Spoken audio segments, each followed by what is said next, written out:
Bismillahirrahmanirrahim. Assalamualaikum warahmatullahi wabarakatuh. Alhamdulillahirabbil alamin wa bihi nasta'inu ala umurid dunya waddin. Wassalatu wassalamu ala sayyidil mursalin wa imamil muttaqin nabiyina Muhammadin wa ala alihi wassahbihi wa man tabi'ahu bi ihsanin ila yaumiddin. Allahumma inna nas'aluka ilman nafi'a wa rizqan thayyiban wa amalan mutaqabbala. Allahumma habbib ilayna al-iman wa zayyinhu fi qulubina wa karrih ilayna al-kufra wal fusuq wal isyan waj'alna minar rasyidin, amma ba'du.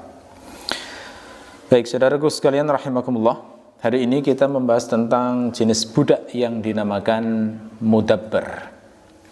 Jadi budak itu ada macam-macam. Ada istilah budak mudabbar, ada istilah budak mukatab, ada istilah budak ummul walad, ada juga istilah budak qin, ya, qaf nun tasydid, qinnun. Nanti kita bahas lebih detail. Nah, kali ini fokus pembahasan kita adalah di budak mudabbar. Apa itu budak mudabbar? Mudabbar itu dari kata dabbara. Dabbara makna bahasanya adalah an-nazar fi awaqibil umur, meneliti atau memeriksa atau mengkaji dari efek atau akibat perkara.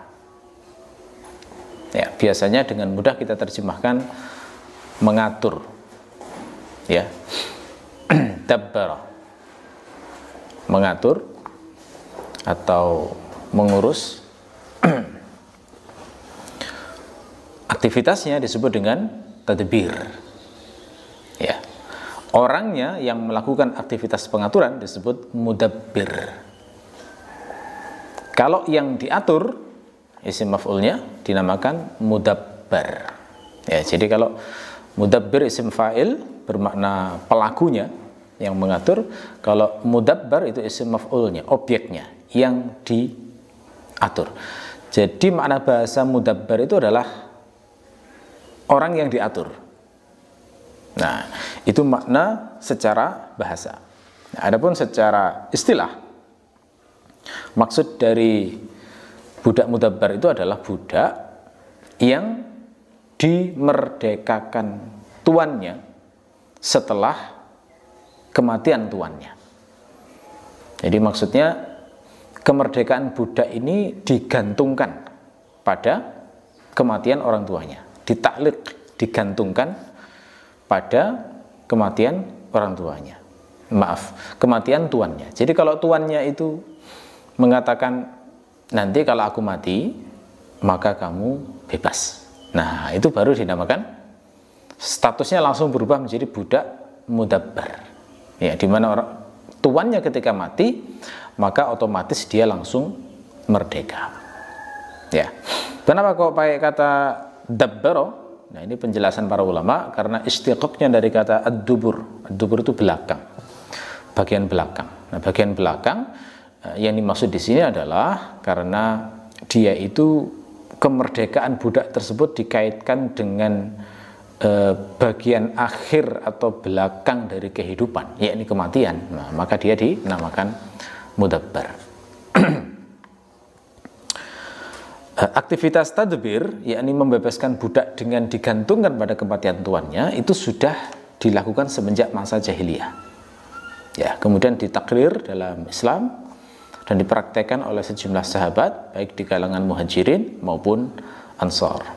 Aisyah termasuk istri Nabi yang dikenal biasa melakukan tadbir. Di samping beliau sendiri juga banyak membebaskan budak tanpa digantungkan dengan wafatnya beliau. Kemarin kita sudah sempat menyinggung, Aisyah itu adalah istri Nabi yang membebaskan budak seumur hidupnya sebanyak 69 budak. Dan 69 ini angkanya sama persis dengan usia beliau saat wafat. Sama seperti Rasulullah yang juga membebaskan budak sebanyak 63 budak sepanjang hidupnya. Dan angka itu sama persis dengan usia wafat beliau. Ya. Jadi ini penjelasan tentang istilah tadbir. Selanjutnya kita akan membahas beberapa hukum-hukum terpentingnya. Abu Syuja' mengatakan, "Wa man qala li 'abdihi idza mittu fa anta hurrun fa huwa mudabbar." Barang siapa yang berkata kepada budaknya, ya, berarti bisa kita simpulkan mannya di sini adalah as-sayyid, tuan, pemilik budak, gitu ya. Tidak sembarang orang, tetapi harus pemilik budaknya. Dan barang siapa yang berkata kepada budaknya idza mittu ini bisa dibaca idza mittu atau idza muttu, jika aku mati. Barang siapa berkata kepada budaknya, jika aku mati maka engkau merdeka, maka dia menjadi mudabbar. Maksudnya dia di sini huwanya kembali ke abdihi, ke budaknya. Ya, jadi ketika seorang tuan mengatakan kepada budaknya, kalau nanti aku mati maka kamu akan merdeka. Nah, begitu muncul kata-kata ini, maka status budak tersebut langsung berubah menjadi budak mudabbar istilahnya. Nah, ini kata-kata tuan semacam ini itu termasuk lafadz tadbir yang sharih, yang lugas. Ya, yang membuat hukumnya menjadi jatuh secara langsung sebagai budak mudabbar. Bisa juga memakai lafadz lain yang masih tergolong sharih atau lugas. Misalnya kata-katanya a'taqtuka ba'da mauti. Aku membebaskanmu setelah kematianku. Nah, itu juga sama hukumnya, yakni dia langsung budaknya statusnya menjadi mudabbar. Boleh juga dengan kinayah. Ya, boleh juga lafadznya kinayah tapi disyaratkan harus dengan niat untuk membebaskan budak setelah kematiannya. Contoh misalnya lafadz kinayah mengucapkan khallaitu sabilaka ba'da mauti. Ya, khallaitu sabilaka itu makna bahasanya aku lepaskan kamu. Ku bebaskan penghalang-penghalang yang menghalangimu untuk menempuh jalanmu. Itulah makna bahasanya kira-kira begitu. Ya, ku bebaskan kamu setelah ku lepaskan kamu setelah kematianku. Nah, ini juga dihitung tadbir asalkan disertai dengan niat membebaskan budak. Ya, intinya agak mirip dengan lafadz talak ya. Kalau talak itu sharih jatuh, kinayah juga jatuh. Cuma kinayah itu disyaratkan harus dengan niat. Kalau tanpa niat, maka tidak jatuh. Jadi kalau tuan mengatakan aku lepaskan kamu setelah kematianku, tapi di batinnya tidak niat untuk membebaskan budak, ya maka tidak jatuh tadbir. Jadi dia statusnya tidak menjadi budak mudabbar. Ya'tiqu ba'da wafatihi min sulusihi. Ya, budak tersebut merdeka setelah kematiannya dari sepertiganya. Maksudnya bagaimana? Jadi budak itu nanti saat merdeka, maka dia itu dihitung properti dari warisannya yang merupakan sebagian dari wasiatnya. Nah, jadi memerdekakan budak itu kan seperti kayak sedekah begitu ya, melepaskan propertinya. Jadi kemarin sudah kita bahas nilai budak itu kira-kira kalau berdasarkan informasi di kitab Muwatta Imam Malik, nilai budak di zaman itu paling enggak ya rata-rata kira-kira sekitar ini ya 100 dinar. Nah, kemarin kita sudah mengkaji hitungan bulan Oktober kemarin dengan harga emas hampir 1 juta. 1 dinar itu kira-kira sekitar 4 juta lah konversinya sekarang. Nah, kalau 100 dinar berarti kan maknanya hampir setengah miliar itu. Nah, jadi membebaskan budak itu kayak melepas mobil gitu ya, kira-kira kalau zaman sekarang. Mobil yang levelnya bukan mobil sederhana, menengah lah paling enggak begitu. Nah, makanya ketika membebaskan budak, nah ini sementara tuannya ini membebaskannya adalah dikaitkan dengan kematiannya, itu semakna dengan wasiat. Karena wasiat kan maknanya gitu tuh. Wasiat itu misalnya bilang begini, nanti kalau aku mati, hartaku yang sejumlah 100 juta ini tolong dibagi-bagi ke tetangga kita fulan. Nah, gitu ya. Nah, kalau dia mengatakan semacam itu, maka uang 100 juta itu statusnya langsung jatuh jadi wasiat. Dan hakikat wasiat itu adalah sedekah juga sebenarnya. Wasiat itu hakikatnya adalah sedekah, cuma pelaksanaannya setelah kematian orang yang mewasiatkan itu. Maknanya begitu. Nah, oleh karena itu, kalau ada tuan yang membebaskan budak setelah kematiannya, seakan-akan dia menyedekahkan sebagian hartanya, ya, sehingga hukumnya jatuhnya mirip seperti wasiat, sehingga dia nanti harus dihitung dari sepertiga tinggalan hartanya. Ya, maknanya apa? Maknanya berarti seluruh harta itu, harta tinggalan orang tersebut sebelum dibagi-bagi, itu harus ditunaikan dulu hak-hak hartanya, atau istilahnya hukukut tarikah. Hak-hak harta tinggalan itu harus ditunaikan dulu, seperti digunakan untuk membayar utang, ya, kemudian untuk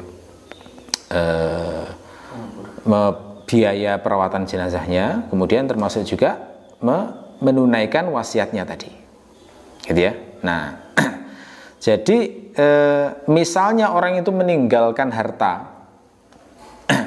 harta sebanyak 3 miliar misalnya, ya, 3 miliar.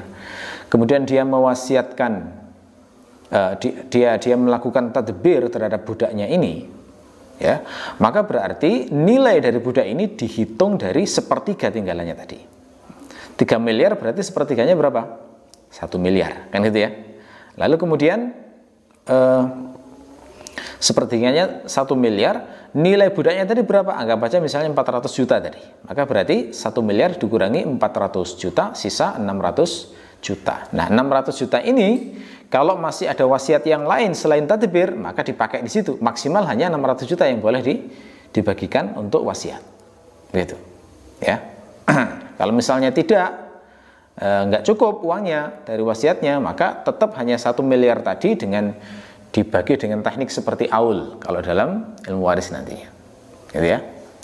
Nah, itu maksud dari min sulusihi. Jadi makna min sulusihi adalah min sulusi malihi, gitu ya, seakan-akan dia merdeka setelah kematiannya dihitung dari sepertiga hartanya. Mengapa ketentuannya semacam ini? Nah, ini didasarkan pada riwayat Ibnu Umar yang diriwayatkan oleh Al-Baihaqi dalam As-Sunan Al-Kubra. Ibnu Umar mengatakan al-mudabbar minas sulus. Budak mudabbar itu dihitung dari sepertiga harta, maksudnya harta dari tinggalan mayit, ya. Kemudian Abu Suja selanjutnya berkata, wa yajuzu lahu an yabi'ahu fi hali hayatihi. Dibolehkan baginya untuk menjualnya dalam kondisi hidupnya. Nah, jadi maksudnya seorang tuan ketika sudah melakukan tadbir pada budaknya, status budaknya sudah menjadi mudabbar, ya, maka selama dia hidup statusnya kan masih budak dia. Nah, karena statusnya masih budak, maka diizinkan untuk menjual budaknya tadi. Tetapi ketentuannya akhirnya wa yabtulu tadbiruhu, dan tadbirnya menjadi batal. Gitu ya. Jadi seakan-akan kalau dijual berarti tercancel lah tadbir tadi, gitu ya. Nah, ini yang membedakan dengan talak. Kalau talak mu'allaq, talak yang digantungkan itu nggak bisa di-cancel. Nggak bisa di-cancel. Tapi kalau tadbir itu bisa di-cancel. Dari sini para ulama kemudian mengkiaskan dengan kasus-kasus lain. Ditaklik dengan kematian saja bisa dibatalkan, apalagi ditaklik yang nggak ada dalilnya yang lebih spesifik dari itu. Misalnya tuan mengatakan begini, saking marahnya kepada budaknya kemudian bilang, kalau kamu sampai masuk rumah fulan maka kamu merdeka. Nah, ya, setelah ngomong gitu kan akhirnya harusnya setelah masuk kemudian dia merdeka toh, tapi kemudian di-cancel, nggak jadi. Nah, misalnya itu sah. Tapi kalau talak mu'allaq nggak boleh kayak begitu. Talak mu'allaq misalnya yang pernah terjadi kasus yang dikonsultasikan ke saya, seorang suami itu meminta istrinya ikut dirinya untuk mengunjungi orang tuanya, tapi istrinya rupanya lagi konflik sama keluarga suaminya, jadi dia nggak mau ikut. Maka marah suaminya sampai bilang, kalau kamu nggak datang maka kamu tertalak. Nah, itu sudah mu'allaq sudah. Kayak gini tuh kemudian kalau di cancel nggak bisa. Jadi dilihat perbuatan istrinya. Kalau misalnya istri memang tidak datang betul di hari H yang diminta suaminya, maka statusnya langsung tertalak. Ya. Jadi itu. Apa dasarnya? Kenapa kok bisa di cancel dengan penjualan semacam ini? Itu memang didasarkan pada hadis sahih yang diriwayatkan oleh Al-Bukhari dari Jabir bin Abdullah. Beliau mengatakan, a'taqa rajulun ghulaman lahu an tuburin faqala an-nabiy sallallahu alaihi wasallam man yashtarihi minni fashtarahu Nu'aim ibnu Abdullah fa akhadha thamanahu fa dafa'ahu ilaih. Seorang lelaki membebaskan budaknya secara tadbir, maksudnya dengan membebaskan dengan mudabbar. Kemudian Nabi mengatakan, siapa yang membelinya dariku. Ini riwayat lain mengatakan, setelah dilakukan tadbir, kok kemudian tuannya tadi itu tiba-tiba suatu hari merasa butuh dengan budaknya. Ya, akhirnya dia kalau tetap dilanjutkan tadbirnya, dia nggak punya uang karena propertinya sudah habis misalnya. Nah, lalu kemudian disampaikan pada Nabi, maka Nabi kemudian menganjurkan untuk dijual. Nah, kata-kata Nabi, man yashtarihi min, siapa yang mau membelinya dariku, maka kemudian dibelilah oleh Nu'aim bin Abdullah, kemudian diambil harganya, diserahkan Nabi kepada beliau. Jadi ini menunjukkan Rasulullah meng-cancel, menyetujui untuk meng-cancel atau mensyariatkan untuk meng-cancel tadbir dari budak itu.